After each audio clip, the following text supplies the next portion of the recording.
Le soir du gala, le cirque était comble. La cohorte des fidèles de Baucher se pressait à l'entrée des artistes. Rulle y pérorait en gesticulant.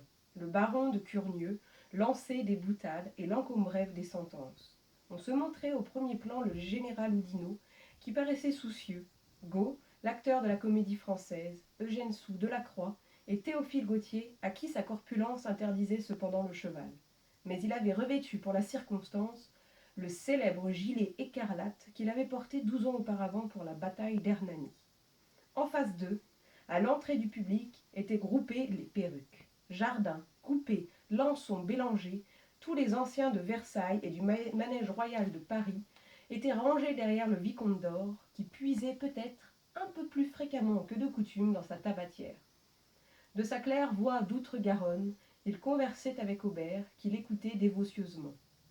À côté d'eux, le vicomte de Tournon, qui souffrait encore de ses chutes, s'appuyait sur une canne.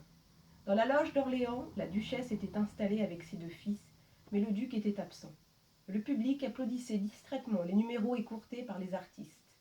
Auriol, roi du panneau, qui présentait sa voltige juste avant l'entrée de Baucher, était en train d'expédier ses derniers sauts périlleux, quand le duc pénétra discrètement dans sa loge, arrêtant du geste les marques de respect de l'assistance. Le visage du général Oudinot se rasséréna et celui du vicomte d'Or s'assombrit. Enfin, Baucher fit son entrée dans un silence absolu. Sa tenue ressemblait à s'y méprendre à celle des officiers d'état-major de la garde nationale, si chère aux Parisiens, et il y avait ajouté un sabre de cavalerie.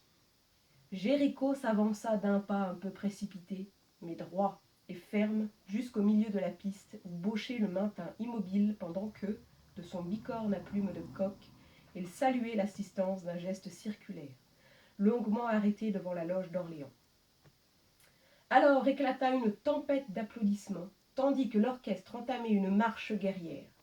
Géricault prit sagement la piste, marquant plus de surprise que de crainte, et sans manifester la moindre tentative de résistance. Baucher lui fit exécuter un travail simple, mais parfaitement correct, et visiblement inspiré des règlements militaires. Peu à peu, il relâchait la puissante étreinte qui lui avait d'abord assuré la domination du cheval. Géricault détendait ses allures, voltait, appuyait sans s'inquiéter du public, ni de la musique, ni du cliquetis du sabre sur l'éperon.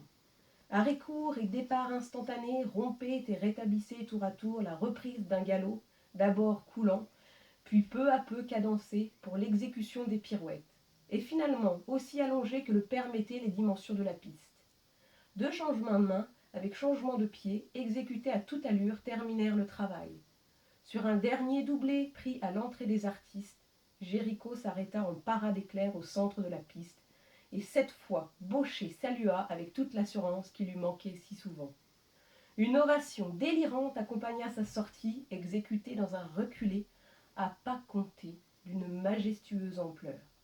Pour dégager le passage, la phalange bauchériste avait reflué sur la piste. Dans le vacarme, on voyait Théophile Gautier agiter son chapeau.